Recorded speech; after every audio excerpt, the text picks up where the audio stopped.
Guys welcome back to my channel. I am Rishabh Sharma. आज हम लोग स्टार्ट करेंगे एनडीएफए या जिसको हम लोग बोलते हैं एनएफए भी बोल सकते हैं इसको, है ना। तो जैसे हम लोग ने पिछले वीडियोस में डीएफए के बारे में देखा था, तो डीएफए हम लोग डिफाइन करते थे किससे, 5 टपल से, that is Q, sigma, Q not, delta and F, है ना।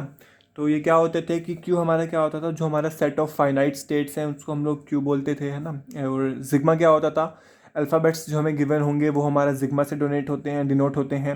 और क्यू नॉट हमारी इनिशियल स्टेट होती है, एफ हमारा फाइनल स्टेट होती है, और डेल्टा हमारा क्या होता है, डेल्टा हमारा ट्रांजिशन होता है।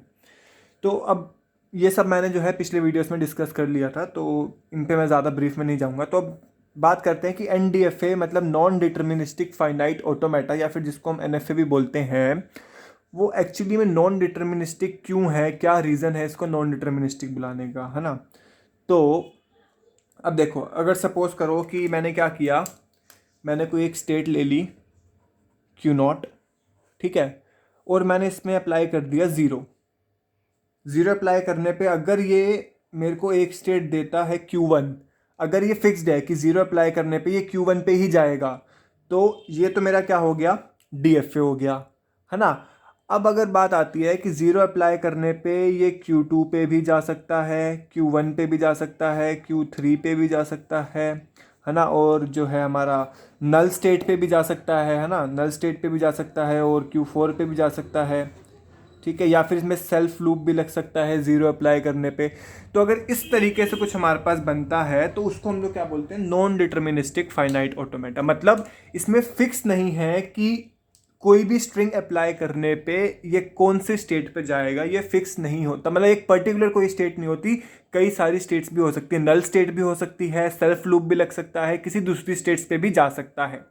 तो इस वजह से इसको हम क्या बोलते हैं, नॉन डिटर्मिनिस्टिक फाइनाइट ऑटोमेटा, है ना। अब इसका एक बार देखते हैं कि बनता कैसे। सपोज करो यहाँ पे मैंने क्या लिया, क्यू नॉट लिया, ठीक है, एंड मैंने क्यू वन ले लिया, एंड एक मैंने फिर फाइनल स्टेट बना देता हूँ क्यू टू, ठीक है।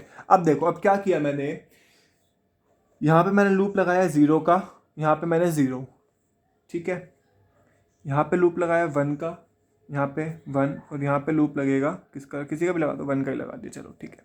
अब देखो क्या हो रहा है, अब क्या हो रहा है कि ज़ीरो के लिए सेल्फ लूप भी लग रहा है ना, ज़ीरो के लिए सेल्फ लूप भी लग रहा है, और ज़ीरो पे ये आगे भी जा रहा है क्यू वन पे।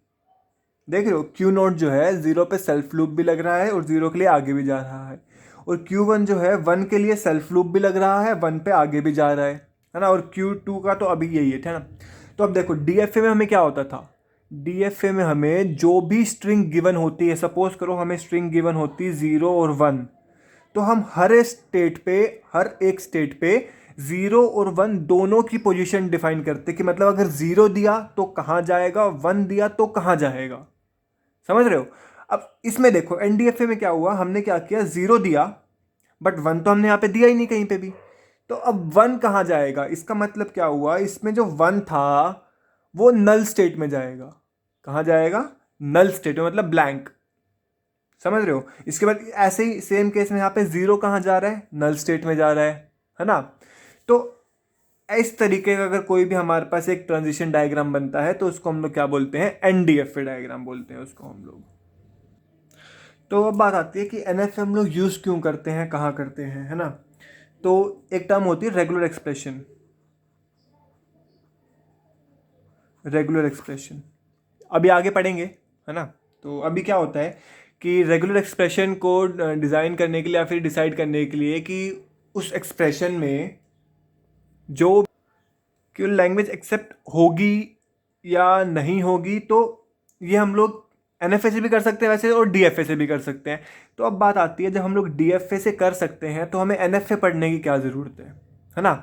तो एनएफए पढ़ने की ज़रूरत ये है कि मतलब एनएफए जो है वो थोड़ा डीएफए से कंपैरेटिवली उसका इजी होता है ड्रॉ करना, है ना। डीएफए में थोड़ा टफ होता है, डीएफए में क्या होता है कि एक पर्टिकुलर स्टेट होती है वहीं पे जा रहा होता है ना, तो वो थोड़ा टफ हो जाता है उसको ड्रॉ करने के लिए। एंड एनएफए जो है तो कंपैरेटिवली इजी होता है ड्रॉ करना, तो इसलिए हम लोग जो है एनएफए का भी यूज़ कर लेते हैं। तो एनएफए डीएफए में क्या डिफरेंस है, ये सब क्या क्या है ये हम लोग अगली वीडियो में डिस्कस करेंगे। तो अभी हम बात करते हैं एनएफए की, थोड़ी और जानकारी ले लेते हैं ना।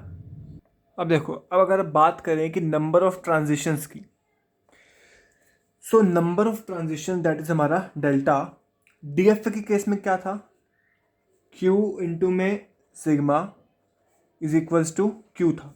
ये केस था हमारा DFA का, है ना। DFA के केस में यही था हमारा। मतलब क्या था कि जो हमारी Q है, Q क्या है हमारा, Q क्या होता है, सेट ऑफ फाइनाइट स्टेट्स, है ना, सेट ऑफ फाइनाइट स्टेट्स होता है। तो मतलब अगर मैं DFA की बात करूँ तो यहाँ पे हमारे पास देखो, तो ये क्या होगा, Q हमारी Q0, Q1 एंड Q2 यही होगा। इसको मैं मल्टीप्लाई करूँ लेटर्स में, अल्फ़ाबेट क्या गिवन है, 0 और 1 गिवन है हमें ना, तो 0 और 1, है ना। तो अब इसको मल्टीप्लाई करूँ तो क्या बनेगा, Q0 0, Q0 1, Q1 0।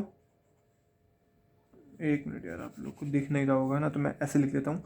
सो Q0 0, Q0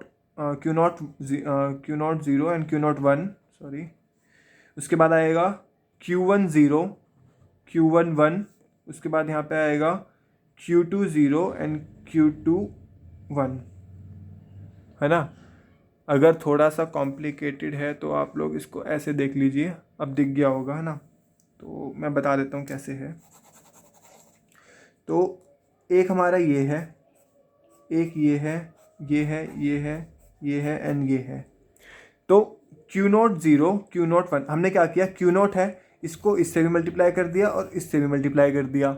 ऐसे ही Q1 को हमने इससे मल्टीप्लाई किया, इससे मल्टीप्लाई किया, Q2 को हमने इससे भी किया और इससे भी किया, है ना। तो हमारे पास ये बन जाएगी। तो उस केस में क्या होता था, उस केस में हमारा ये सब किसके इक्वल होता था, Q के इक्वल होता था। मतलब कि यहाँ पे देख लेते हैं हम लोग, मतलब कि क्या है, Q0 0, Q0 1, Q1 0, Q1 1, Q2 0, Q2 1। ये कहाँ जा सकता है, Q के इक्वल होगा। Q मतलब कि हमारा Q0, Q1, Q2, ये इसके इक्वल होता था। मतलब क्या है इसका, मतलब इसका ये है कि या तो ट्रांजिशन जो है इस पे जाएगी या इस पे जाएगी या इस पे जाएगी, है ना, किसी एक पे जा सकती है इनमें से, है ना। तो ये हमारे पास होता था DFA में। अब NFA के केस में क्या होता है, NFA के केस में ये होता है कि जो हमारा ट्रांजिशन होता है डेल्टा, वो Q into sigma is equals to में 2 Q के इक्वल होता है। समझ रहे हो। अब यहाँ पे क्या है, तो यहाँ पे हमारे पास 3 स्टेट्स हैं, 3 स्टेट्स है मतलब 2 3 दैट इज 8। तो हम लोग के पास यहाँ पे 8 चॉइसेस अवेलेबल हो सकती है, 8 चॉइसेस अवेलेबल हो सकती है ना। तो ये सब तो सेम ही रहेगा, क्योंकि इधर तो सेम ही है, इक्वल्स टू के, है ना। तो ये सब तो सेम ही रहेगा, that is Q0 0, Q0 1, Q1 0 and Q1 1, Q2 0 and Q2 1, ठीक है। अब यहाँ पे क्या है, 8 चॉइसेस है। 8 चॉइसेस में क्या क्या आ सकता है, सबसे पहला हमारे पास आ सकता है 5, दैट इज नल स्टेट। उसके बाद क्या आ सकता है, Q0 आ सकता है, Q1 आ सकता है, Q2 आ सकता है ना। और क्या आ सकता है, Q1 Q2 आ सकता है ना, Q1 Q2 आ सकता है। उसके बाद Q0 Q1 आ सकता है। उसके बाद Q0 Q2 आ सकता है, 1 2 3 4 5 6 7। और एक हमारे पास क्या है, Q0 Q1 Q2 आ सकता है। तो ये हमारी स्टेट्स बन सकती है। अब देखो, अगर मैं डिज़ाइन करूँ इस वाले के लिए, तो देखो Q0 से 0 कहाँ पे जा रहा है, सेल्फ लूप भी लग रहा है। मतलब Q0 से 0 हमारा कहाँ कहाँ जा रहा है, एक तो Q0 पे भी जा रहा है, Q0 से 0 Q1 पे भी जा रहा है, Q0 से 0 Q1 पे भी जा रहा है। देखो अब Q0 से 0 के लिए हमारे पास यहाँ पे 2 ऑप्शंस अवेलेबल हैं।